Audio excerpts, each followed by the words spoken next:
Hello here, Emily Gibbons. I'm so glad that you're watching this week's video message. I really appreciate it. Don't forget to hit that subscribe button on my YouTube channel so that you can follow all the videos and you can, of course, see them all. Additionally, on the Literacy Nest video vault if you're interested.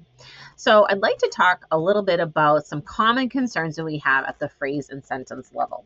If you're a parent or a teacher watching this you may notice this in your own student or in your own children.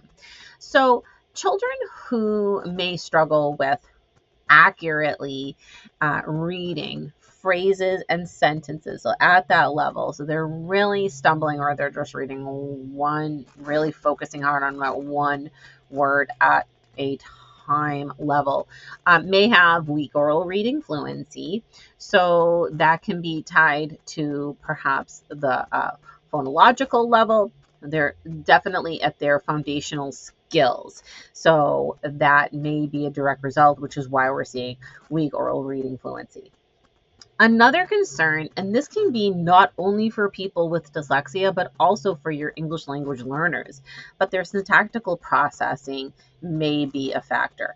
And what that is just knowing that the way the words are arranged, which is just like a simple form of what I'm explaining syntax, but the way the words are arranged in a particular order is really complex to the reader.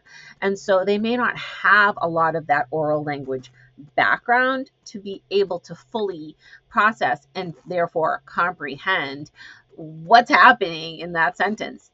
Which leads me to my third point. Sometimes when we're reading a sentence, particularly in authentic literature, you're going to find that there are some really, really complex arrangements of words. So there may be some linguistic complexities that can interfere with comprehension, with the way sentences are formatted. Perhaps there are really sentences with certain clauses or the use of conjunctions. There may be cohesive ties, or especially as that text increases in complexity, you may notice if sentences start with certain transition words, like in order to, or figurative language like similes and metaphors. Those can all kind of like throw our students off a little bit, just enough to interfere with comprehension. So those are the three areas that can be concerning when students are trying to not only read and decode, but also comprehend at the phrase and sentence level. So what can we do about that? So one of the things that we can do that is recommended is using a strategy I would refer to as sentence cut-ups. So when we're working at the intervention level, what we want to do is really continue with our decodable text if we're going to do this activity, just so we have a high level of reader confidence and success while they are completing this activity. So this is something with sentence cut-ups that can definitely address the area of syntax and their syntactical awareness and processing. So what you're going to do is just choose a sentence from text that they have read, and you can put them on little index cards or sticky notes, or just on a long sentence strip and cut it apart and work on having students arranging those words in a particular order.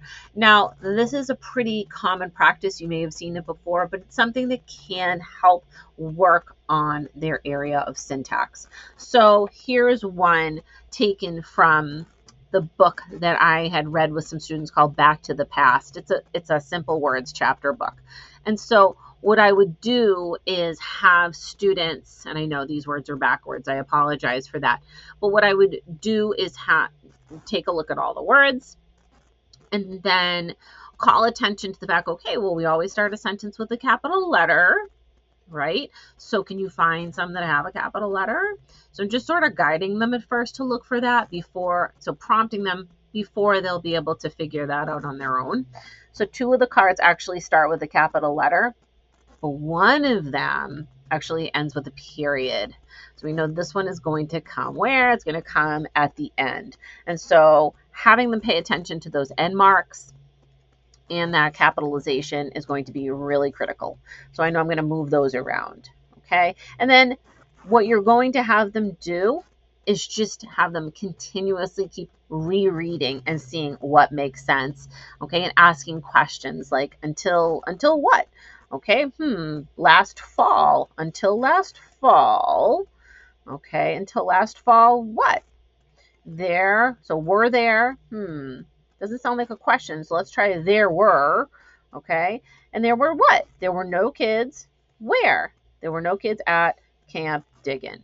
And so you just keep manipulating. You can do a little pocket chart like I'm doing here until they read that. The nice thing about the sentence cut-ups, not only are you addressing a lot of language concepts, but they have to keep rereading. So despite working on the syntactic awareness, they're also getting a lot of repetitions while they reread to check for meaning, continuously checking for meaning. So for just working on that a little bit at each time, just building that into your Orton-Gillingham lesson, that is something that you're really going to start to see some improvement. All right, so if you'd like to learn more about digging into the phrase and sentence level, I have a whole 3-day challenge on that called Digging into the Sentence Level. So I will put the link to it in this video. But in that 3-day challenge, I'm going to walk you through a lot of discussion about why kids not only struggle, but how to weave in the activities that really are the most beneficial for helping in this area. And you'll see a video where I'm modeling that with students, and then you'll be given a lot of resources so that you can try that out on your own. So if you love the format of 3-day challenges that I have, you can definitely find them on buildingreadersforlife.com in the shop. There are a few different 3-day challenges, but this one, Digging into the Sentence Level, I'm sure is one you and your students will both benefit from. All right, thanks so much for watching, and I will see you next time.